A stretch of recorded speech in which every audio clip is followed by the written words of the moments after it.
I think Alliance will be in the top form. We're improving every day. I think the longer the LCS goes, the better we will do.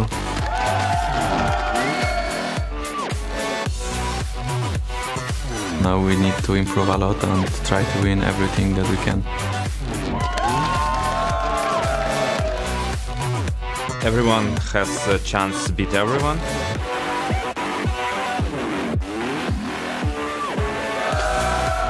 Even though we're not as good as we want to be, we had a pretty good start.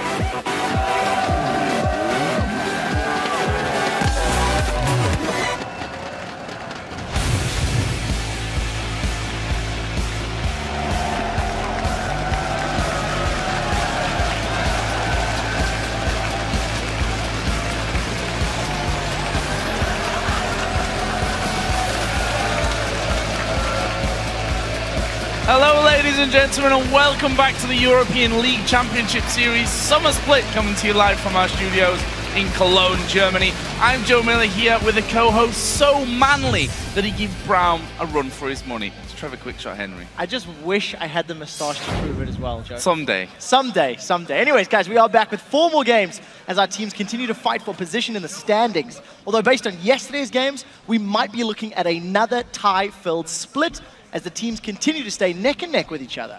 So let's take a quick look back at the news from here in Europe. Starting off with Fnatic. They continue to struggle here in the Summer Split, losing again yesterday to Gambit. So they had a really solid start to the game versus Gambit yesterday. They, however, fell to pieces when it mattered towards the end game. They just weren't able to get those inhibitors. Even though Fnatic lost the game, though, they are playing stronger than when they lost 8 games back-to-back in the spring split. So we just need to see if they can find the cohesion, find the rotations that they need to stay relevant in the game. On the positive side of the coin, Alliance and SK Gaming continued their dominance yesterday over the league. Well, Alliance and SK Gaming are far and away the strongest, most solid-looking teams this split so far.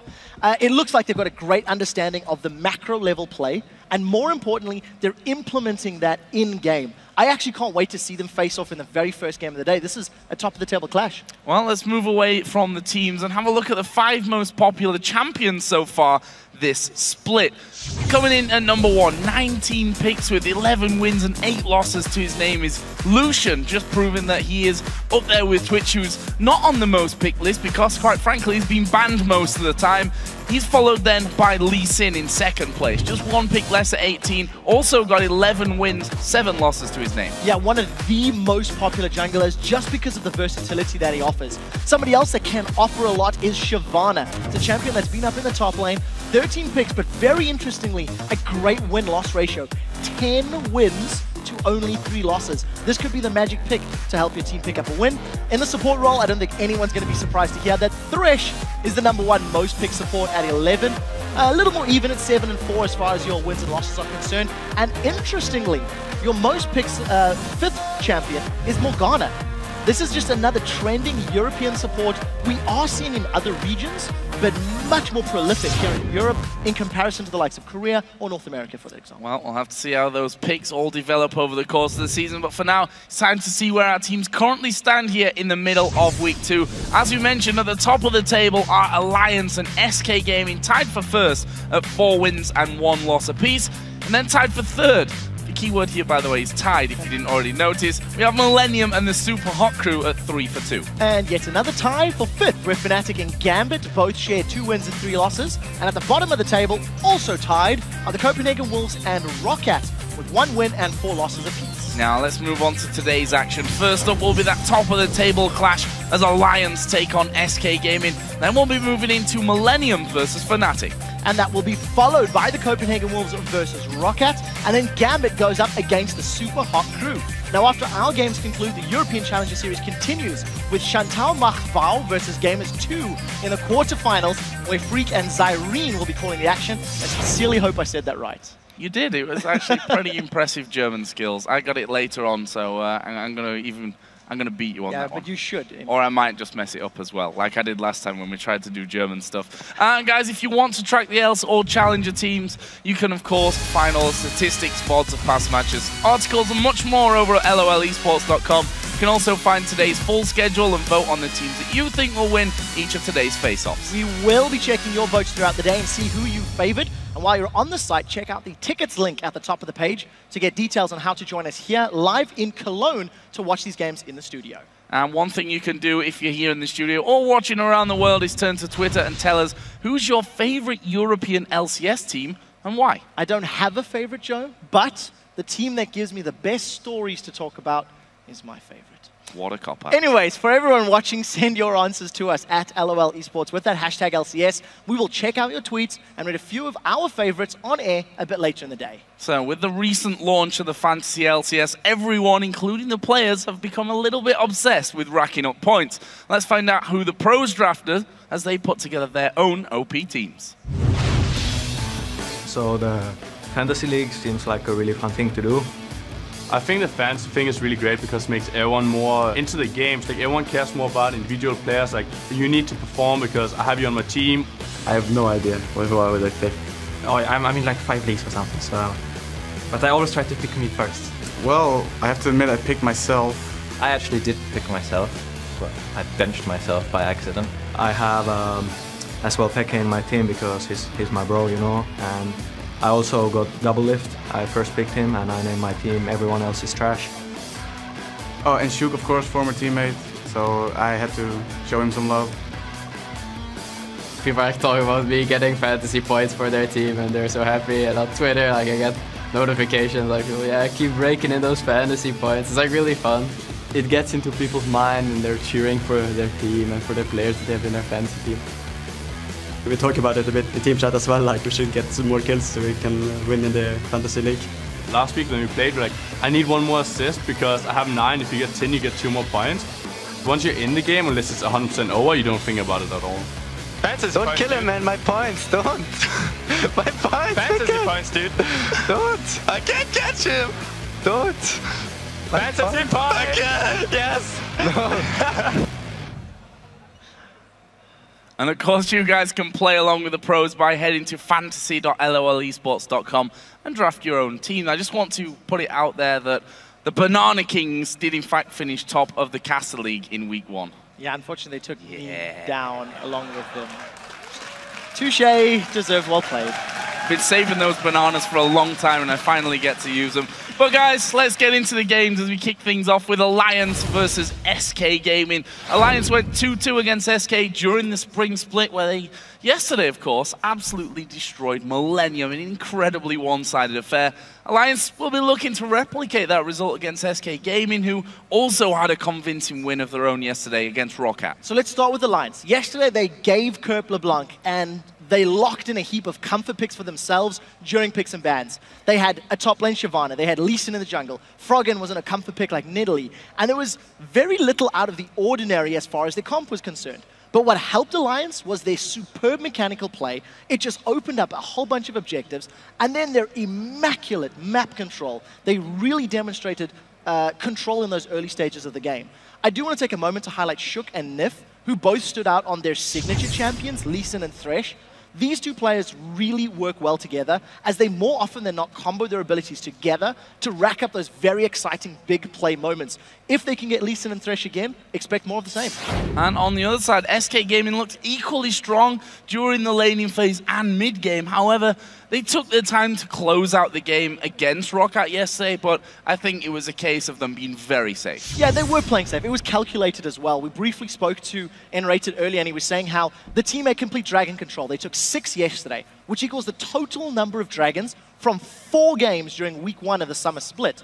And N-Rated said, we ended when we meant to end. Yeah. So they played patiently and it worked. Even though they had that massive lead, as we've talked about, they took a slow, long time until they eventually went for that final push to actually finish the game. I just want to step back and quickly say that both SK Gaming and Alliance have a lot of expectations on their shoulders. And these two teams could very seriously represent Europe at the 2014 World Championships. So it is still very early in the split, and this will be the first time these teams have met, but every single one of us should be watching because this is very possibly a 2 of the top 3 teams. Gonna be a cracker of a game, that's for sure, guys. Let's check out the starting lineups, though. On the blue side, first of all, is Alliance with Wicked in the top lane, Shook in the jungle, Froggen in the mid lane, and the duo of Tabs and Nif. And on the red side, it is SK Gaming with Freddy in the top lane, Svenskar in the jungle, Jez is playing mid with Candy Panda and Enrated as the AD carry and support. And our featured matchup for this game takes us to the AD carries, where Tabs will face off against Candy Panda. Now, both of these AD carries have performed so well so far this split, but Tabs is just outshining Candy Panda with a higher KDA and higher CS after 10 minutes. Yeah, but the biggest thing to note about these 2 AD carries is the fact that their teams actually do rely on them quite a fair amount to win games. If you look at both Alliance and SK this split, just in summer, it's their duo laners that have been very instrumental in helping secure those wins. Hence, you see them running those carry champions like the Cogmore, like the Twitch or the Vayne. You could argue Candy Panda and Vayne, not great summer, did much better in spring. But I think this is going to be a very exciting matchup if we can see Tabs and Candy Panda going head-to-head in a straight-up 2v2. But it might not be the case because yesterday, SK had a good lane swap. If Alliance feel they can get a lane swap that'll benefit them, they'll look for that as well. Really excited to see this one. So let's check your votes for this match. According to the clicks over on LOLesports.com, you think Alliance are going to win it by 68%. That's a bigger margin than I expected for a top 2 clash where I think both of these teams have looked equally as good. They have looked equally as good, but Alliance have just finished faster. That means a lot because SK sort of dawdled almost from a viewer perspective and dragged their feet yesterday. It does burn a little bit of confidence. Do they know how to close? Oh, we should. Can we trust Enrated when he says, we finished when we intended to? You know, at the end of the day, it was flawless. They didn't lose the team fights and they did win the game. And we'll see today which approach is better. And that's something we're going to find out. And also something that is hard to really say. Are they wanting to finish later and later and later, or are they having trouble? Sometimes it's hard to weigh exactly what the problem or not a problem as the case may be. But either way, we're into the bans and the picks. First out of the gate here for Alliance on the blue side will be Kale, banned out in a third of the games that we've seen so far, and who'd have thought it? A red side Kassadin ban. Yeah, nothing surprising yet. Interestingly, Kale was banned against Alliance yesterday by Millennium, and Kale was available for SK Gaming to run, but they opted not to do it. It was a last pick Ziggs for Jez's yesterday. So Alliance really not wanting to deal with that Runon's Hurricane build that we've been seeing from Jez's, and he's used to great effect last week. So, second ban out of the gate. Morgana we saw in our top 5 picks so far of the summer split, the second most highly picked support champion behind Thresh, and of course Enrated himself has played a lot of Morgana so far this split. 2 things I want to highlight. Lucian is still up, Thresh is still up, LeBlanc is still up. I believe one of those could be a very serious consideration for first pick here for Alliance and crew.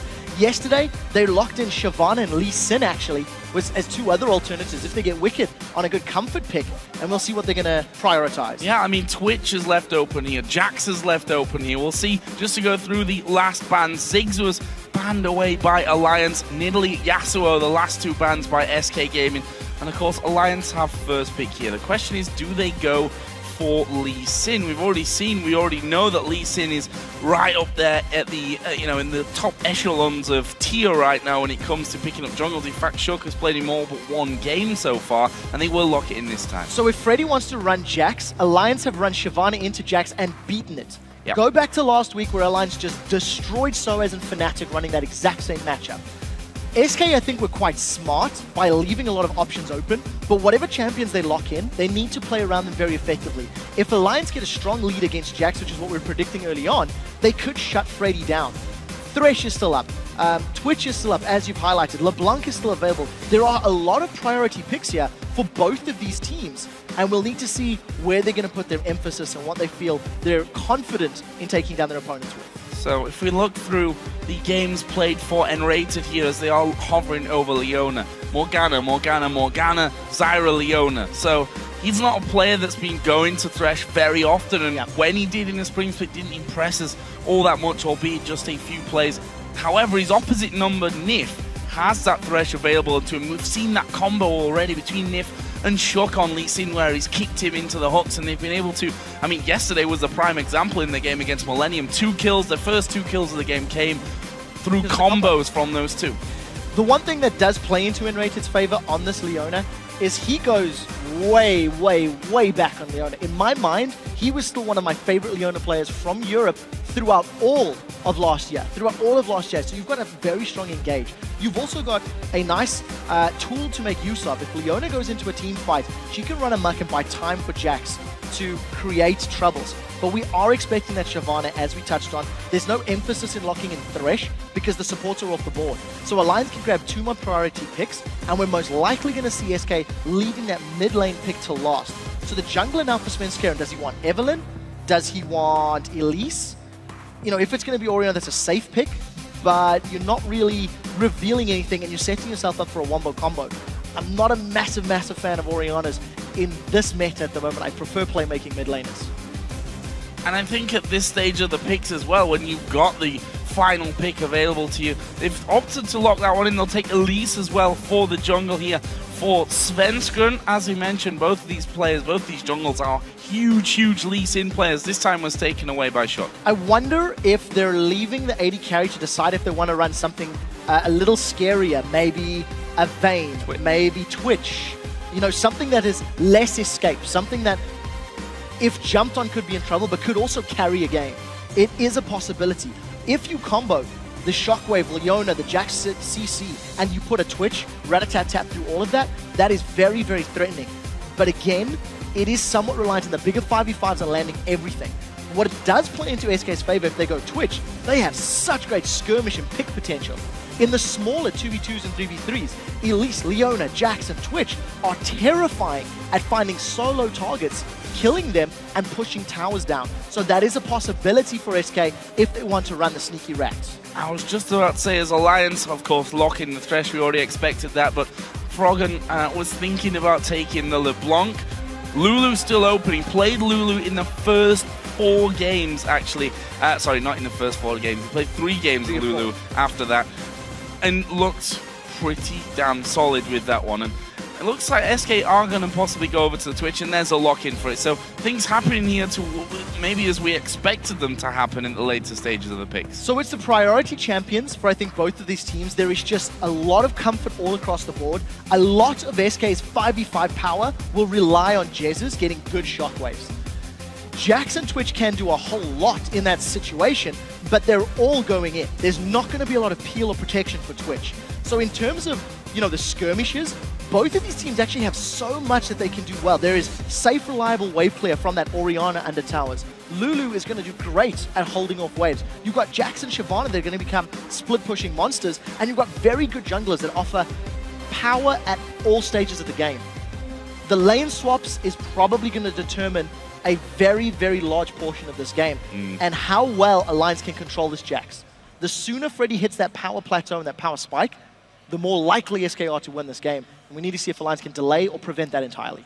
Well, now that the players have selected their teams, who do you guys think has the better lineup? Send us a tweet to @LOLesports with #ALLwin or #SKwin, and we'll check out the results shortly. See if that vote has swung any. It was 68%, I believe, in favor of Alliance from LOLesports.com. I do not think you can actually call this anything other than 50-50. Lulu's going to need time to ramp up, and because Lulu's not a game-winning champion, she can, you know, you need your teammates to perform well. If Froggen makes a misplay, if somebody else gets caught out, all of a sudden all that power of Lulu is very, you know, is removed. But it's the exact same story for Orianna. Orianna can win a game with a shockwave, but can also lose a game with a terrible shockwave. So there's a lot of importance on these mid laners to be in the right place at the right time and use their ultimates appropriately to help their teams out. Well, definitely a very exciting game in front of us. A game which will, of course, decide who finishes top of the table. Maybe getting a little bit ahead of myself there. We're only in week 2. Who goes top of the table here today for week 2? It is, of course, Alliance taking on SK Gaming. Will we see anything at level 1? Week 1 Super Week actually had a decent amount of level 1 action in it. Things have slowed down somewhat here in the second week, though. They have slowed down a little bit. Yesterday, our 4 games, we did see those Trinket Wards, mostly just resulting in either buff trades, or we even seen the odd sort of 4v0 push yesterday as well, going back to some early towers. I think SK Gaming will be looking for a lane swap. Shyvana can punish Jax in a 1v1, and Lucian and Thresh can punish a Twitch and Leona in that 2v2. So we'll see if SK try to initiate anything. They've got about a minute left. But for the time being, it looks as though we've got straight up head-to-heads. Initial wards going down, much to the delight of the crowd here, apparently. And both on the bottom side of that river. Nif and Tabs currently on the bottom side as well, as we're seeing over for SK Gaming. So, as it currently stands, of course, still early stages here, only 120 in. Both duos on the bottom side of this map. This could be very interesting. Will Nif and Tabs actually head in? Shyvana and Lee Sin are starting off by the red buff here for Alliance. So it looks like a buddy system start for Shook and Wicked. It'll give Wicked a small advantage in experience if Freddy doesn't go to lane. Now the question is, what does Freddy do with this very first wave? We have seen top lane Jaxes punished in the past for pushing a wave early or just extending past the river, and that is what cost him. That is what's put them in bad positions in the past. There's the vote then, 78 to 22%. It's actually swung further in Alliance's favor here, so you guys obviously favoring that Alliance lineup. And look at this, Tabs and Nif are stood on top of a ward. Enrated, Candy Panda coming in. Nif's where's he gonna go here? He's thinking, do I go north, do I go south? Either way, Candy Panda's right on top of him. There's a lockup, Nif in trouble, that is a good play. He will use an early flash, but that's a lot of damage from the rat. Will the poison be enough, or will they turn this one around? Candy Panda now down to less than half HP, but Shook's not got the damage for him either. That is so many summoner spells blown, and I don't know if that was even worth it. At 2 minutes and 15 seconds on the clock, that would have been 230 to 250 gold maximum.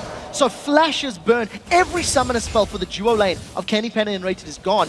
To be fair, they got heal, flash, and exhaust from Tabs and Nif, but Tabs does have that additional flash to play with. We need to see if Shook or Svenskeren can take advantage of no flashes or most flashes being down in this duo lane to come and get some early ganks in play. You have to feel that it's the somewhat easier target here when you look around the map, considering that those flashes are burn, all of them but Tabs, as you rightly said, and that's exactly what's going to happen. Look at this, Svenskeren already on his way down there. There's no wall to spot him out, so he's got into the brush. Now I think the game plan from SK would have been for Svenskeren to focus this lane anyway.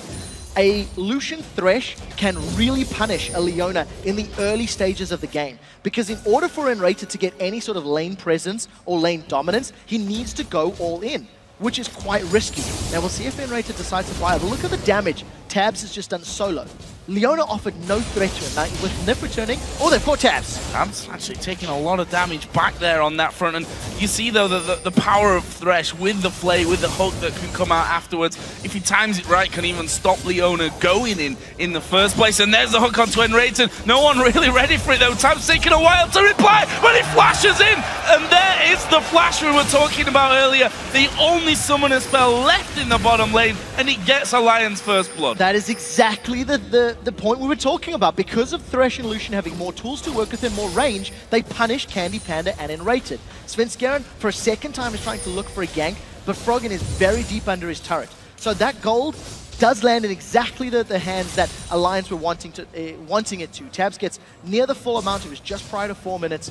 And we just need to see if they can keep punishing it. That flash will still be down for a few more minutes. So if Enrated bites off more than he can chew, there is the risk to be punished and for more kills to be secured. And again, all started, well, you could argue it was all started by SK in the first place, going in there, trying something.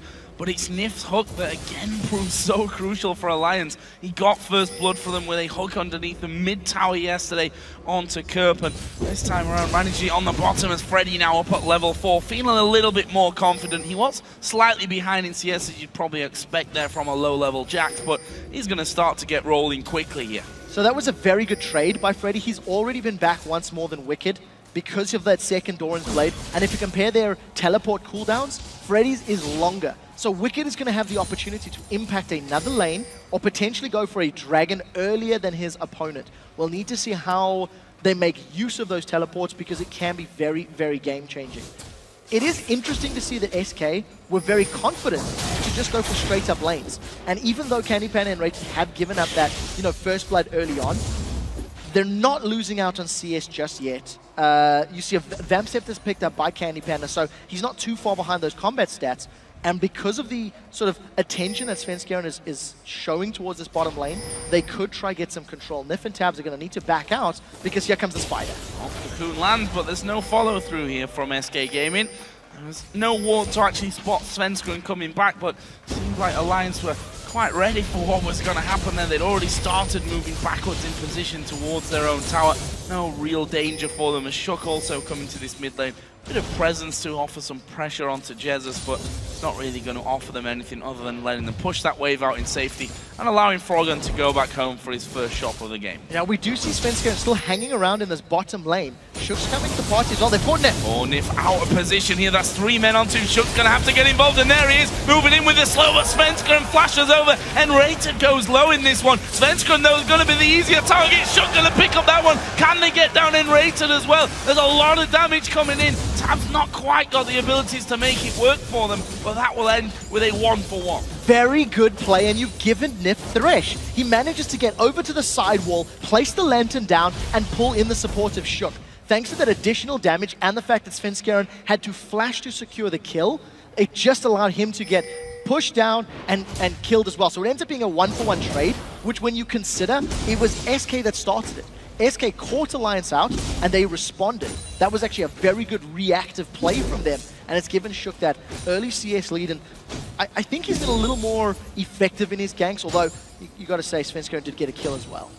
Well, the funny thing is, after we praised both of these teams yesterday for how they moved the map, how they made such fluid transitions around things, this has turned into a very bog-standard game almost, with the duos down bottom, the 1v1 up top, the 1v1 in mid, and the jungler occasionally making his presence felt around the map. What it does do, though, is it puts more emphasis on the dragons. Yesterday, Candy Panda was very outspoken and said that if you have dragon control, you win games in this meta. He couldn't necessarily expand much more than that, but he does feel that it is super important. And when you've got these top laners like Shyvana and Jax who want to split push, who want to dictate the tempo of the map, that is where we're going to have these interesting changes, these interesting moves. And it's Freddy and Wicked that'll need to be starting off, need to be communicating how they're pushing the waves, how they're taking the towers down. The very first invade that we're seeing here from SK, it is a very strong effort onto the blue buff of Alliance. Look at the vision they've got down the line of wards and the support of both Freddy, Svenskeren, and Jesus.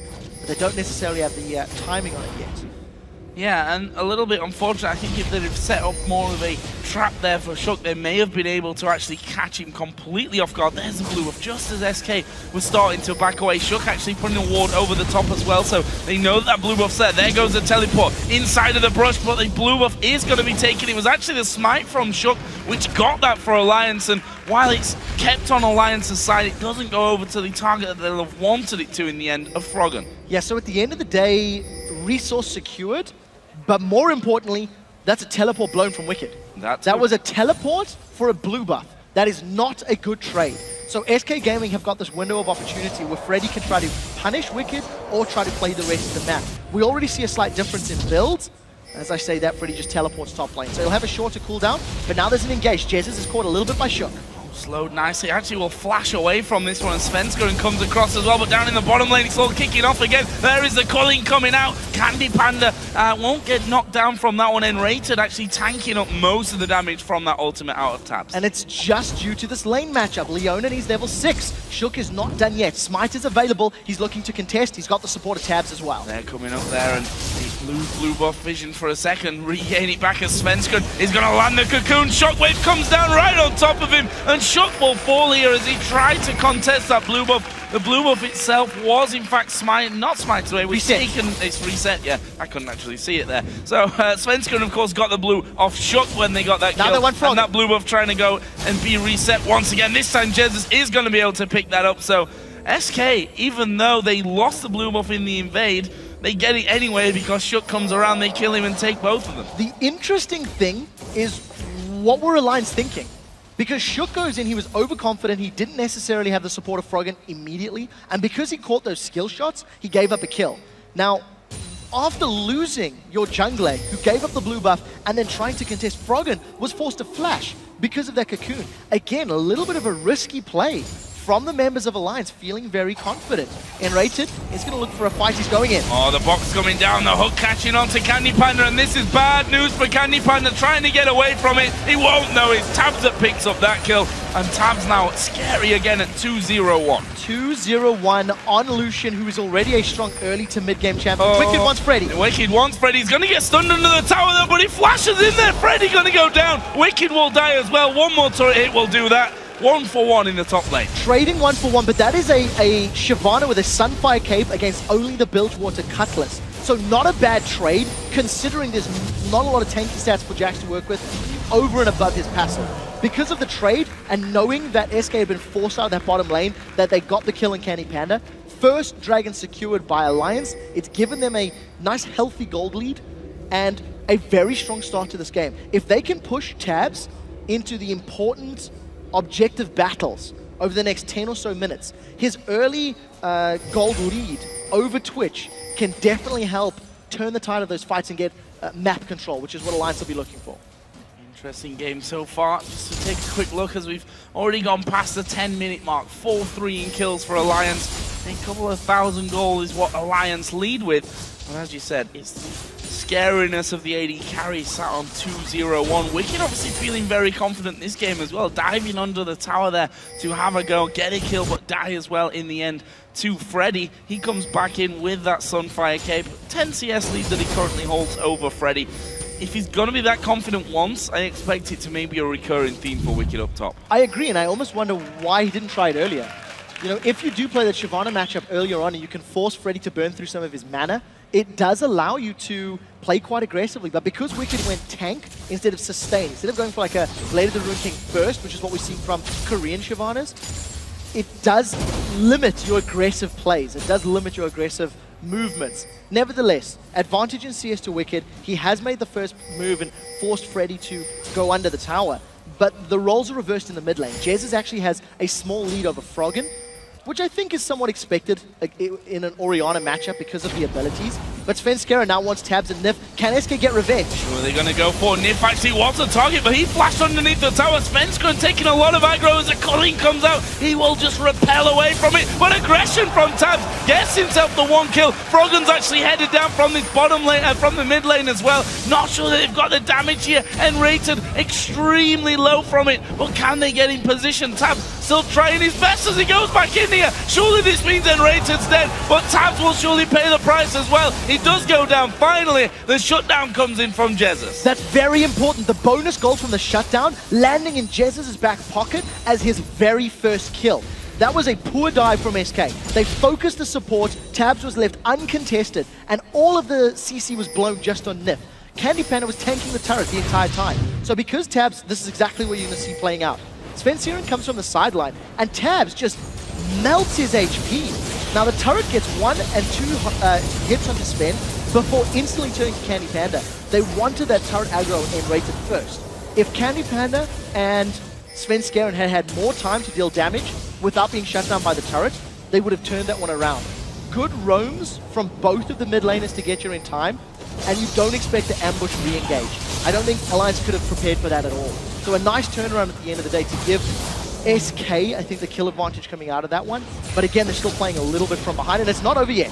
Jez is actually having to flash there in the mid lane. Shut needs to be careful though, although with the support of Tabs and now Froggen and Nif coming up from the river to this mid lane, they may even put a case forward that they're going to do some pressuring of their own. In fact, Nif waiting off to the side, the hook comes through, but he's missed there. Actually, they had vision of Nif because of the ward that was placed a little earlier on. Either way, 4 people beats 2 people, and SK have to back away from that tower. Actually, they may have to back away from the inner tower. I think they can get stuck. Shook's gone in. He has gone in. There's a wild growth coming down, and they kill off Jesus. Repel's going to get you nowhere, I'm afraid. It's a double kill for Tabs. After being taken down earlier on in the bottom lane, he comes back up with another 2 big kills. They're tanking up now the inner turret in this mid lane. Between them swapping out the aggro, they'll get the kill on it as well. This is a massive advantage to Alliance. Their comp can do a little more earlier on because Orion's going to need some more of those items to get power, as is Jax, as is Twitch in many ways. And Alliance have got the kill advantage. They rotated earlier. They moved 4 members into that mid lane, and now they want to dive Candy Panda. They're going to try and dive in. The play comes in. He can't even see him there. That was a blind play onto Candy Panda. The hook doesn't land. And Rator's already gone in, but Alliance got nothing to lock him up with. They don't care, though. They wanted this turret. Kill would have been nice on top of it as well, but that is the 3rd turret of the game for Alliance down. Now, Alliance are doing a similar job to what Fnatic did yesterday against Gambit. They are moving around the map more effectively and at an earlier time. Now, this is the most difficult point of the game, to break those inner turrets. Alliance are going to need to group up and either catch SK unawares to find those picks, or just simply siege. They don't necessarily have the strongest siege powers, but because they've got an advantage, a couple thousand gold, and they have a very strong dive squad with that Lee Sin, Shyvana, and Wild Growth, they can force objectives if they feel they want to. I'm expecting them to just go top lane, push that outer turret down, and get deep vision in SK's jungle, and then just try to slink in between SK as SK are pushing the lanes. 3/4 of a minute until that dragon does come up. Froggen here pushing out that mid wave. Not much vision down on the bottom side of the map there, actually. We see just a couple on the curve brush. It looks like Enrated maybe looking to get something down of his own with that sight stone that he has in, as Nif finds himself a pink ward. However, that might find him a rat as well. No, Tabs is there, and he's pure presence there forcing away. However, the spider's coming in now as well. Nif going to get locked up, but Jesus also being fought in the middle, and by fought I mean destroyed. Froggen will get that kill, and look at this, they've turned it around in the bottom side as well, and Rated now super low. Cullen with the lantern taken, that's a good solar flare, but will he get them away? No! The Q at max range from Shook connects. Look at the timing there for Dragon as well. 2 men down for SK, and Alliance now get themselves the Dragon as well. 2 fights in a row that Alliance have pulled the trigger so quickly that the animation from Shockwave from Jez's is not enough to channel. They catch Jez's out of place, and Rated and SK felt that they were catching Nif. Unfortunately, they hadn't calculated where the rest of the members were. SK give up the kills, they give up the Dragon, and they are now 6,000 gold down. This is a very, very strong start by Alliance, but they still need to get deeper. They still need to get that last outer turret down and get more deep vision. Look at the ward placements here on the blue side of the map from Alliance into SK's jungle, and they're starting to do in the red side as well. Wicked has a 2-level advantage over Jax, which is massive at this point in the game. Yeah, and close to a 40 CS lead over him as well. And this is the thing, Wicked has already played against 2 Jax. Against Fnatic he played against Jax. Against Gambit he played against Jax. And that's Soaz and Darian, 2 extremely good top laners. The fact is that he's doing it again here against Freddy, having the better time of it. Freddy's in so much trouble. There are 4 members of Alliance collapsing on him. Froggen is controlling the mid lane wave, preventing backup from coming in, and this is going to be a dead Jax. Didn't really need to tank it there, Wicked, as Freddy's going to get a stun off, but he doesn't catch Tabs. There is the kickback, and in the end, an easy kill for Alliance. They took a fair bit of damage, but let's be honest, Wicked did just walk in there and aggro it. Very good death sentence from Nif, once again landing it before the leap could come out. Froggen was doing the best he could to delay the minion wave, and he's not going to defend the tower. I don't think. One more hit. Oh, wow. Wow, they've got Froggen. They've caught Froggen out, but there's the Wild Growth coming in. They're throwing everything at Froggen here. The Shockwave goes in as well. And yes, they're going to take down... What? Froggen? Are they going to take down Froggen? He's running away from it. The shield on him. Svenskern's going to try to dive. Froggen is turning around. Doesn't get the kill there on Svenskern. So very close, though. But in the meantime, the inner turret in the top lane was taken away, and now Wicked coming across the side. That's a brilliant repel. They managed to lock him up with the rest, and Wicked giving a kill up there for nothing. Bitten off a little more than he could chew, but there was no way for Wicked to know that the rest of SK were there. You anticipate if Svenskeren goes that deep on a dive, you're not expecting the rest of his team there to back him up and play. It's kind of like, you're on your own mission, bro, deal with it. Unfortunate for Wicked, he burned his teleport, gave over another kill. But Froggen, with the nearly godlike escape there, really pulled SK on a loop, really prevented any further damage. Had Froggen just been bursted down quickly, SK could have used their numbers advantage to get an inner turret of their own. But because they chased the kill and because they couldn't kill him quickly enough, they lost both top towers just for that single kill. So close to him getting away, and After I'd already resigned him to his death there, saying he wasn't going to get away. I was right in the end, though, so I didn't look like the idiot that I thought I was going to after he starts sprinting out with a shield on him. So where does that leave us then? We've gone past the 20-minute mark now. 11-7 Alliance leading the kills. 6,000 gold lead, 5-2 up in turrets. Everything honky-dory for Alliance right now. It really is, but if you actually take a look at the gold difference between the champions, Shyvana is 1,200 gold ahead of Jax. If you look at the AD carries, 2,200 gold separates Tabs and Candy Panda. That's basically a BF sort of Vamp Scepter at this stage. It is very, very high difference in combat stats.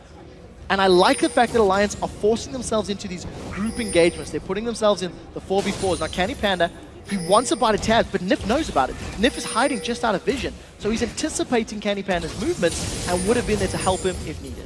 And that's something that we've seen all Twitch play. I mean, that's where Twitch, of course, excels. Once you get the Blade of the Ruin King actually going Brutalizer as his second item, you're trying to sneak up on someone and get the damage in to win out on a 1v1 scenario. But this is dangerous for SK. Wicked is flanking off to the side. He can come flying through at any point with that Dragon's Descent. 4 men now there for SK, but it's 5 versus 4. Jax is finally going to join from the back. This is exactly what we talked about. Alliance have got a lot of deep vision in the jungle, and they are brute forcing their way into this one. The culling used just for poke to try and force SK back. They've got Sven! Walk on to Sven, couldn't they just about bring him into box range as Freddy comes forward, 2-man shockwave, Stun comes in as a wild growth, isn't going to be enough to save Froggen, but the kill's coming back as well here for Alliance. No, they didn't get down and rated. He was able to flash away, and that is not a bad defense whatsoever. 2 men taken, the poison there finishing off Wicked. That's the problem. Alliance, they found a pick, but it wasn't on the most ideal target. Svenskeren is able to repel away. Even though Alliance had a strong gold advantage, they weren't strong enough to go for the all-in. And as soon as that 2-man stun came down from Freddy, Alliance realized they needed to back away. The key thing to note is just how much damage Sven's going to avoid. Shook is waiting on the sidelines. He's waiting to get involved. And as you highlighted, the wild growth, it kept Froggen alive for a few more seconds. But unfortunately, because he was stunned by Counter-Strike, he couldn't do anything further. He couldn't get more Glitter Lancers down. He couldn't get more shields out. And it was just a strong play by Candy Panda. The poison's actually going to tick him down and get that kill. Alliance, good attempt. And I think slightly poor execution. They shouldn't have gone in on Sven. They needed to look for a different target. Wondering now then how that bodes for confidence levels more than anything for Alliance after trying to get in there on the inner turret. The final inner turret, we should also mention, is left standing on SK's side of the map. Are they going to be thinking about stacking up with 5 men here once again?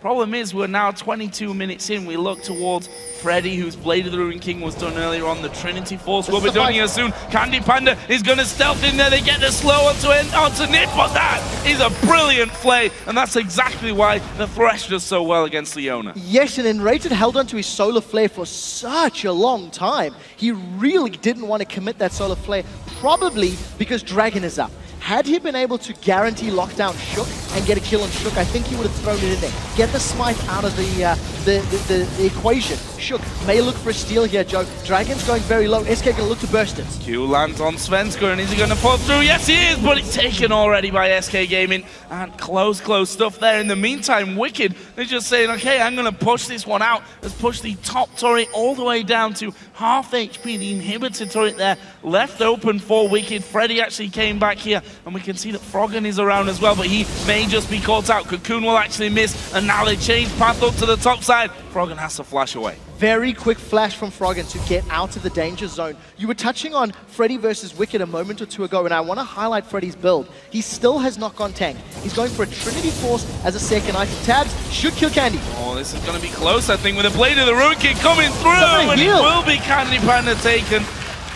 That Summon a Heal making a difference in there, that's for sure. That Blade of the Ruin King helping things out, and the Ghost Blade as well, complete by Candy Panda. 2 things. I didn't take into account the Summon a Heal and the Blade of the Ruin King heal. It just gave him such a big chunk of HP. You've also got to remember the attack speed that he's going to get from the Ghost Blade. Candy Panda not only got the kill, but Wicked instantly responded with a teleport. By the time Wicked arrived, Tabs was dead. So now Wicked is without that teleport. SK have not made a very strong map-based play off of split pushing, off of teleport yet, But now we're getting to this point where Jax has his Trinity Force completed, has his Blade of the Ruined King completed. He should start to outduel, I think, everybody except Wicked. And once he gets more tanky, he should eventually start overtaking Wicked as well. And that's the danger here from SK, and he said it right at the start about Orianna, the fact that a good shockwave wins you a game, a bad shockwave unfortunately loses you the game, and they're at that point right now. We saw it in the last fight, 2 men brought in, they ended up getting 2 kills in the end. If they can get Freddy into the right people with the ball on his head and Candy Panda spray and pray, rat-a-tat-tat, through the entire team as well, if they can pile their entire combo together, then SK can still have this game. Yeah, I agree. This is by no means a done deal for Alliance. They've had a good job of controlling the blue buff. I think that's the 2nd or 3rd blue buff that they've put real concerted effort into securing and stealing away. And I do actually have a note that I'd love to hear from Deficio after this. Deficio was really praising Alliance's early game play yesterday, the way they pushed the map, the way they pushed minions. And I'd love to hear what his take is on this early game, because it looks as though Alliance and SK have just gone straight up, let's brawl, let's head-to-head in a straight-up fight, because the movement across the map, barring that 14-minute tower push, has been fairly standard, has been fairly run-of-the-mill here. Now Alliance, no teleport on Wicked, means he has to stick with his team, as you can notice, and it'll be up to Froggen to defend if SK ever get on the aggressive push. Plenty of armor there in with Wicked, but we saw how much damage Jesus is doing to him. Taking a good 15-20% of his health away with just a small combo there as they clear out for wards, and Alliance are already over by the Baron, and with that scan scene, okay, SK have no wards in there.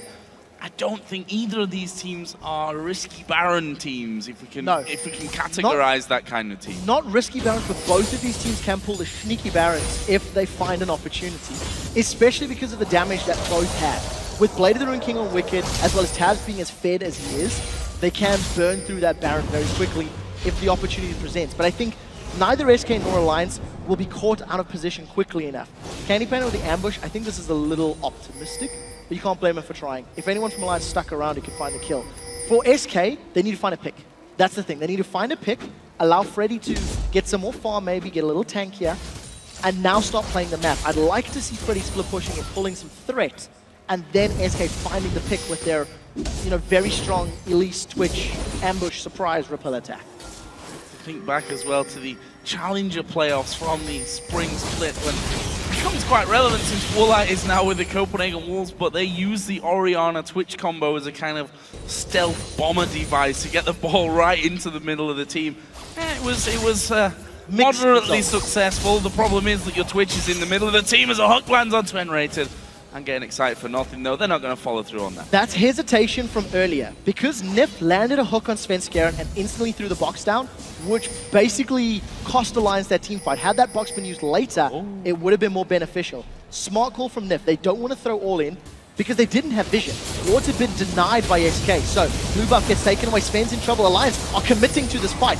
Look for the solar flare. He's going to come down. There's a shockwave onto Shooker Frog, and it didn't really do much damage. Will hold them back. The solar flare used. Svenskun's dead. Jesus is dead. This is going badly for SK Gaming. Freddy wasn't even there. He was down on the bottom side and has not teleported up there just yet. He got himself the tower. Now will teleport in, but now it's about rescuing Baron. This is a 3 versus 5, and Rated's gone in. He's gone in. Froggen's gone very, very low. Can he finish him off? Yes, he can. It's Candy Panda that gets that. He's going untamed at the back, but finally they will spot him. Freddy doing a lot of damage as well. Candy Panda in the end gets the kill onto Nif. 3 men left alive for an Alliance. They've done enough to stop it. That's not bad. In a 3 versus 5 to end up trading 2 for 2. No, that was 2 for 1. And Rated got away with his life. That was a very good Baron defense from SK. But because they overcommitted on that blue steal, they didn't anticipate the hard engage from Alliance. The Baron, 3v5. Rated has a pretty good engage. And because they burst down Froggen quickly, he can't get those shields, can't get those little answers. He just gets so zoned out by Enrated. And I think very good positional play from Candy Panda. It shows a mastery of Twitch. He hit multiple targets with that rat-a-tat-tat. Got the damage down that he needed to with his slightly unorthodox build. And if Candy had been stronger earlier, and this has been a different build, that could even have been, more kills from the situation. But I think props to SK for defending. They needed to. They couldn't give up the Baron and run the risk of being engaged upon. And it's actually led to them grabbing a 30-minute Dragon, which is basically in max value. I mean, we're hitting average level 16s close to it. Yep. So that Dragon's going to be worth probably equal amounts of gold to Baron. So it's a very important objective this late in the game. Let's see what Alliance go for next. They've already started to recongregate around that Baron area. They've got Tabs just pushing that mid wave back up. Wicked, of course, is off. Split pushing. He knows that Freddy will have to be drawn out to him.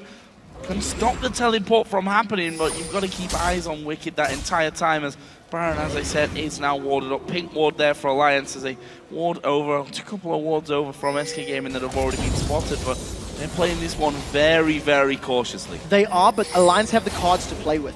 Because Freddy doesn't have that teleport, I keep going back to it because I think both of these team comps can win the game based on how their top laners split push. Freddy will now need a couple of minutes before he can rejoin that fight. And he's got the makings of a Randian's Omen, so look at this. He can 1v1 Wicked with no problems. He's gone all in. He is absolutely hammering Wicked here, who did have his ultimate available, and getting him low is probably the best way to stop him, number one, going top, or number two, being as effective up there as another ward comes in. Will Alliance start things off now? Will they risk this one? They're looking for the hook. The hook comes through. No one lands it. And Enrage just walking away from that, and from Frogger, who came speeding out of that Tribush. And it's all about getting the gold here and keeping control of that vision. Once again, Wicked healing up from the fountain has gone back towards the bottom. Freddy's already started walking up. Freddy and SK are anticipating a Baron move. And because Freddy doesn't have that teleport, he needs to engage. None of the key pick abilities are landing. Zenith isn't connecting, Hook isn't connecting, but the moment it does, you can sure as hell guarantee that the team is going to go in. At this point, it is still a little risky for SK. I think if they don't land multi-man ultimates, they do run the risk of being run over, especially because of the mobility that Shyvana, Lee Sin, and Lulu offer. But for the time being, SK have found it. They've got those 2- and 3-man ultis, and Alliance are going to be the ones to pull the trigger. Colleen coming through, half of Svenskern's health gone, not really what they would have been hoping for with that one, but it looks like they're going to go for his Solar Flare, slow in a couple at the back, but it's Nips that's been focused down, the Rat-a-tat-tat coming through from Candy Panda, and now Wicked's going to be the focus. Cocoon lands, will that be the end of him? Stun up from Freddy, Wicked does get his ulti off, and there is Wild Growth. Not enough to keep him alive though. SK have got 5 men still up, and they're going to go down mid. They're going to look for towers. Alliance were 2 split up. Freddy did such a good job of zoning Wicked from that mid lane. He pushed Wicked away, and the rest of SK then started the engage. So tower is secured for SK. It looks like they've set their sights on the inhibitor. There's a lot of beefiness, and they do have those Spiderlings to tank up. Decide to back away because of the fact there are 3 members of Alliance standing, and it actually looks like a bottom inner turret is available. But I think the story of that fight is really just Freddy zoning Wicked, preventing that front line of Alliance being super, super impactful. And Alliance had like a 2-2-1 split there, 2 towards the top off of Baron, 2 towards that blue buff entry, and of course Wicked joining the party very, very late. Games don't get much closer than this here. 33 minutes in, 5 all-in turrets, 14 all-in kills. The goal for this stage of the game, pretty much even. There's 1,000 gold between them, which is really nothing. However, recalls here from SK. Alliance are going to go for the Sneaky Baron. They need to get more damage on you and quicker. 1/3 of it's been lost. I think SK, I think they're going to be too late. I don't think they can make it. Alliance, they lose the fight. They lose 2 towers, but they grab themselves Baron. We are in for a hell of a game. With Baron buff up, I think the bonus stats that would give Alliance should give them confidence in team fights. It also tends to put a pause on your opponent's team. You don't tend to see teams engaging on a Baron up squad unless they're 100% confident on their engage. And I don't know if SK are there yet. I don't know if their fights have been that good. It's really about Alliance maybe misplaying and mispositioning. But nevertheless, gold advantage now back with Alliance as well as that buff. Well, if you can even call it minutely.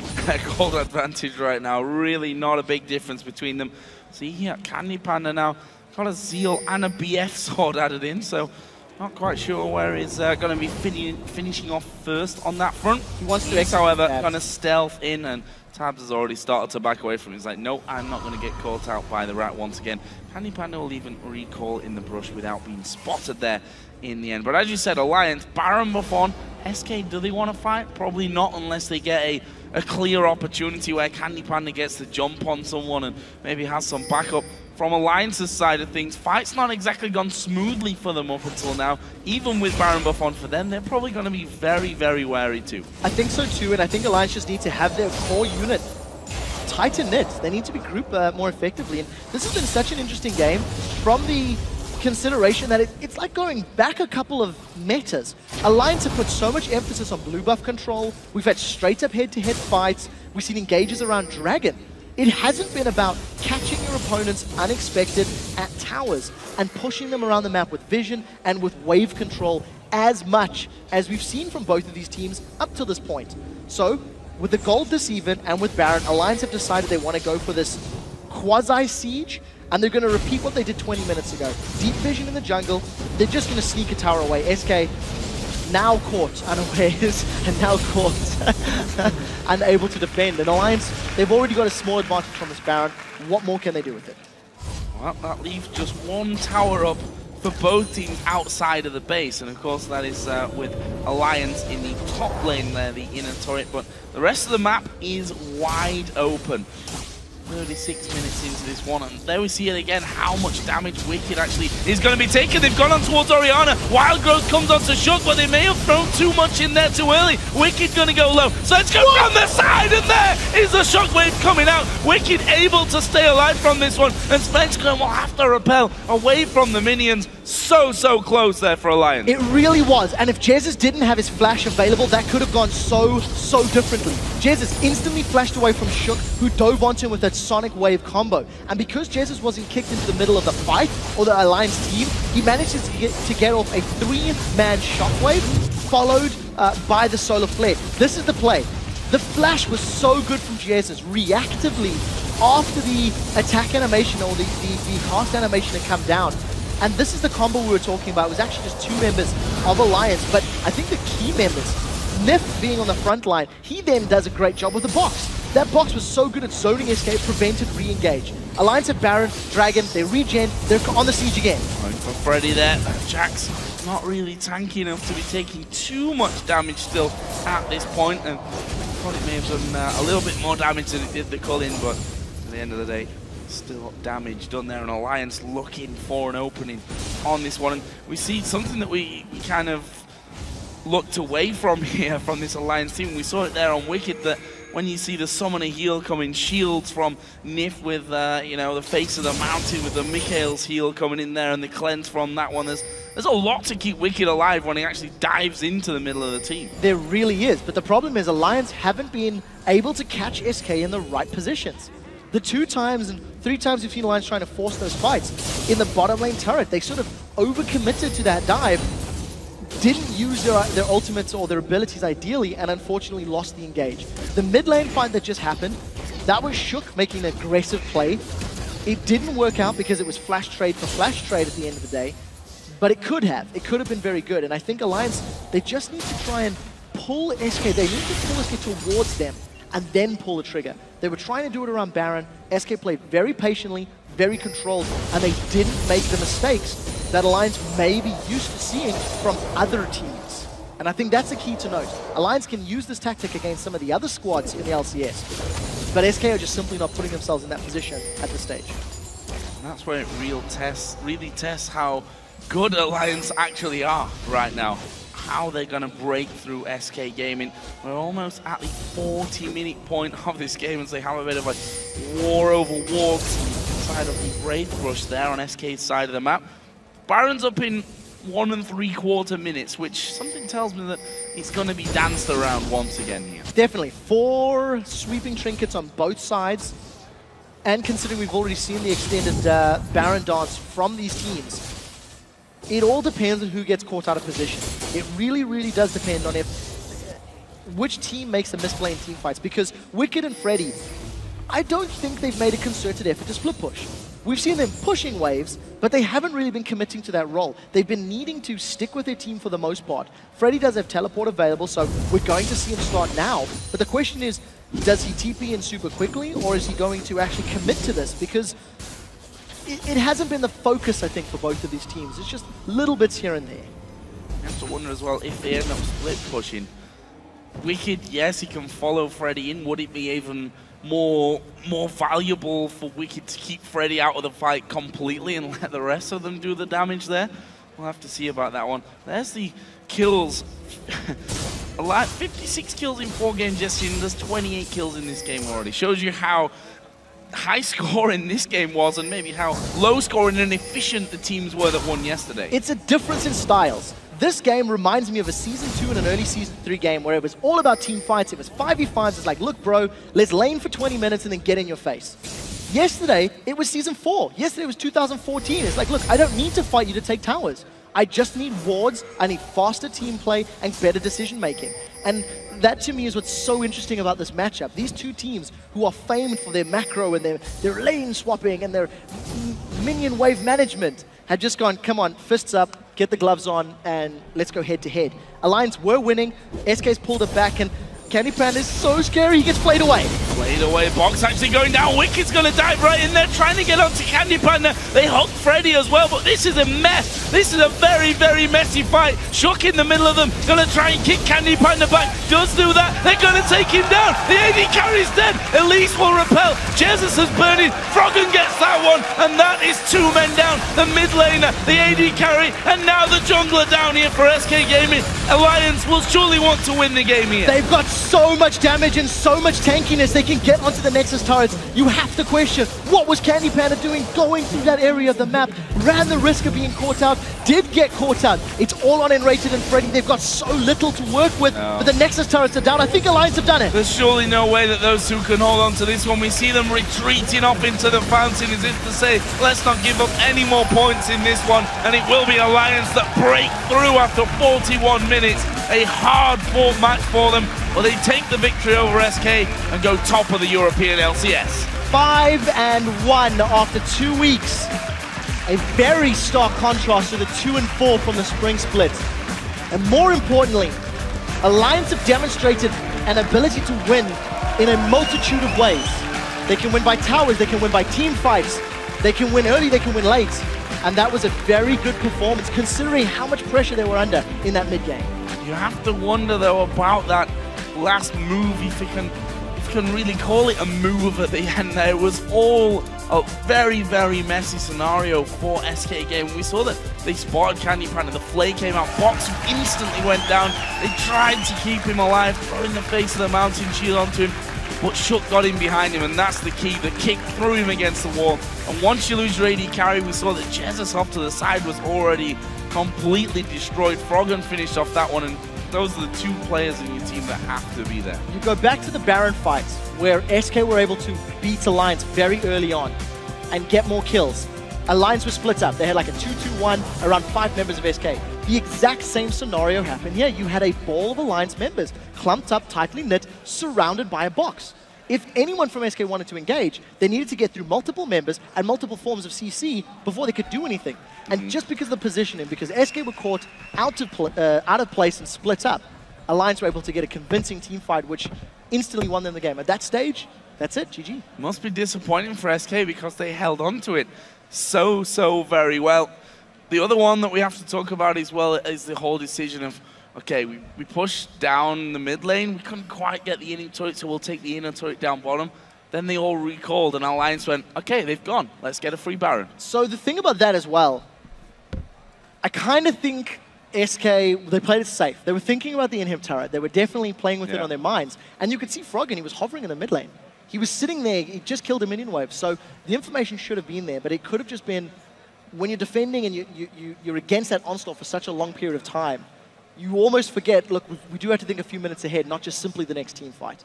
Overall, SK held on well, but Alliance were definitely making moves. They had a lead in the early game. They made the plays in the mid game. Even though they failed them, they were proactive in their gameplay, and I like to see that about teams. Well, that was, of course, the first encounter between these two teams, and well, they've got to play each other 3 more times, sadly for us, because that was a real cracker of a game. It was fantastic. You have to say after 2 weeks, almost 2 weeks now, I guess, since we've got 3 more games to go, that these are the 2 teams that are looking the best right now. Okay, this match was very different in style compared to what we've seen from them yesterday, for example, where they controlled the map so well. One team, Alliance, finishing off a little bit quicker than SK in that one, but this one was a change of style. I'm very excited to see how both of these teams actually end up going forward in terms of the style overall of their play. Well, guys, for now, Shox is over on the stage with Tabs from Alliance, so let's send it over.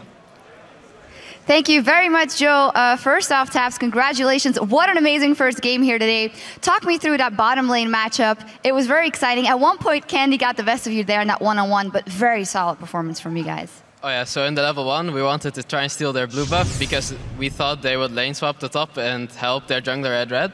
But then they came in our back because they expected us to do it. So we had a little fight level 1, and Shook had to come, and we did some good trades, so it meant Candy Panda was really low. From there on, we won the lane, and we managed to kill Leona at one point as well. Yeah, he managed to one-on-one me once. He built Ruined King and Ghostblade, and he got like 2 crits. So I was like, no, I can't beat him. Like he did outplay me there a bit. So yeah.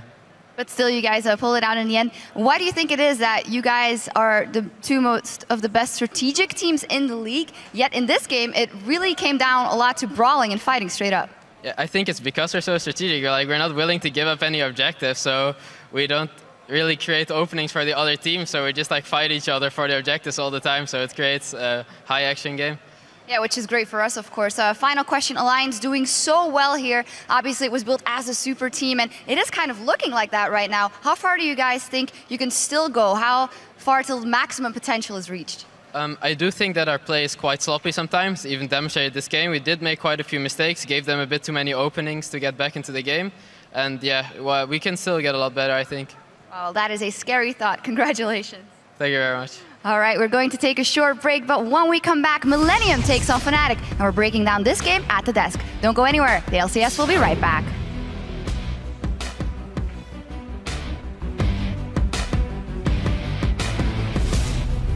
Twitch here.